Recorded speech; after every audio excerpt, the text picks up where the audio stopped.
O friends, how could I ever describe the riches, the treasures, and delights to be found inside the fifth dwelling? There is no way of knowing how to talk about such things, and so I almost think it would be better to remain silent. The mind cannot grasp them. Metaphors are useless, since no earthly image is subtle or sublime enough for this purpose. Send light from heaven, my beloved, so that I might be able to enlighten your servants. Some of them have often tasted these delights. Don't let them be deceived when the spirit of evil masquerades as an angel of light. All they care about is pleasing you. Even though I only referred to some of your servants, the truth is that there are not very many who fail to gain entrance to these dwellings. They attain to different levels, but most of them make their way in somehow or another. Very few will experience the things I'm about to describe, but if they even reach the threshold, God is granting them bountiful mercy. Although many are called, few are chosen. All of us who wear the sacred robes of this sisterhood are answering the call to prayer and contemplative practice. We trace our lineage to those holy fathers and mothers from Mount Carmel who rejected the world, embraced solitude, and went seeking the precious pearl of contemplation. Yet so few of us are actually open to receiving it from the Beloved's hands. Externally, we are doing all the right things, but we need to do much, much more on an inner level to reach the heights of righteousness. We cannot afford to be careless in any way. So let's stop for a minute now, friends. Be courageous and demand that the Beloved give us His grace, so that if anything is missing, it is not our fault. To the extent that we can experience heaven here on earth, let Him strengthen our souls and show us the way so that we can excavate this hidden treasure. The truth is, the treasure is inside of us. I said strengthen our souls to remind you that if God does not give you physical strength, it doesn't matter. Anyone can purchase this treasure from Him. All you have to do is offer everything you have, and God is content. Blessed be so great a God. But reflect on this, friends. If you wish to enjoy His blessings, hold nothing back. Whether you have a little or a lot, He wants it all.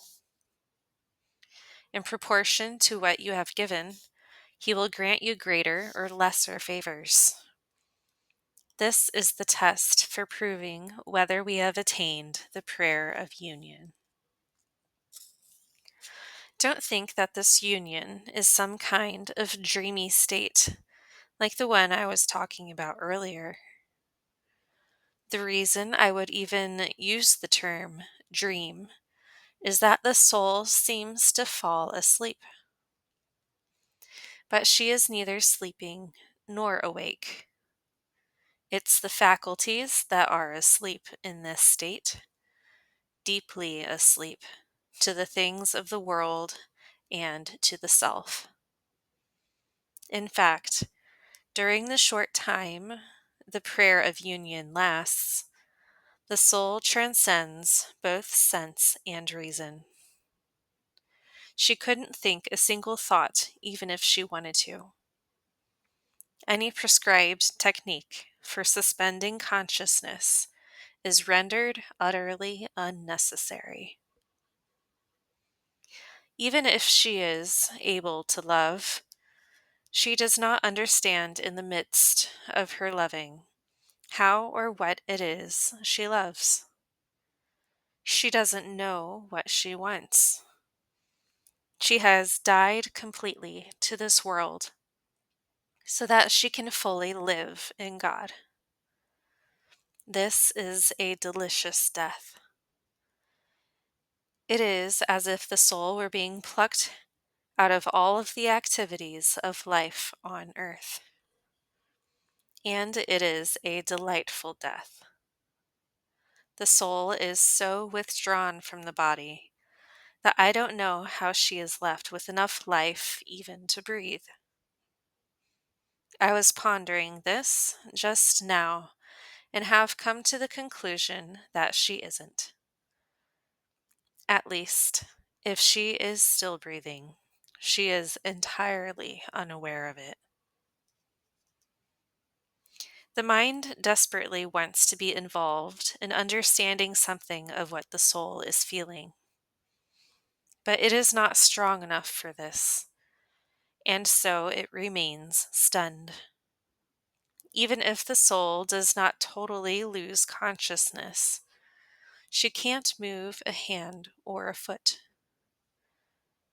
She resembles a person who has fallen into such a deep faint that it seems like he's dead. Oh, the secrets of God! If I thought I could succeed in conveying them to you, I would never get tired of trying. And so I will say 1,000 things wrong in hopes that I might get something right, and we can praise the Lord with all our hearts. I say that the prayer of union is not some kind of dream state, because the soul maintains a certain level of skepticism about the experience she is having in this dwelling.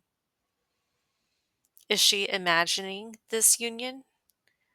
Maybe she fell asleep, or perhaps the experience really is a gift from God. On the other hand, the spirit of evil might have transformed itself into an angel of light to trick her. The soul suffers from 1,000 suspicions, and it is a good thing to be suspicious here. Even our own natures can sometimes fool us in this dwelling. Although there is not much room here for poisonous creatures to enter, a few tiny lizards do get in here. These reptiles have such slender heads, they can poke them in anywhere. If we pay no attention to them, they can do no harm. These are the small thoughts that breed in the imagination. They are more of an annoyance than anything else. Eventually, deep into the fifth dwelling, even these agile reptiles can't slip in. Neither imagination, nor memory, nor the discursive intellect can impede the blessing. I would go so far as to say that if this prayer of union is truly union with God, even the spirit of evil cannot find its way in to hurt us. His majesty is so entwined and unified with the essence of the soul that the spirit of evil would not dare come near and would never understand the secrets unfolding there, even if it did. It's obvious. If the spirit of evil can't know our thoughts, how could it ever begin to grasp something so secret that God doesn't even entrust this understanding to our own minds? Oh, what great goodness comes from this state in which the unholy energies can do us no harm. The soul is utterly blessed to have God work with her in such a way that no one can disturb him, not even the soul herself. What will he, Who so loves giving can give all he wants, not give. I wonder if I have confused you by saying if this prayer is truly union with God, implying that there are other varieties of union. Well, there are. If we are overly attached to vapid vanities, the spirit of evil will use them to transport us. But it does not do it the way God does it.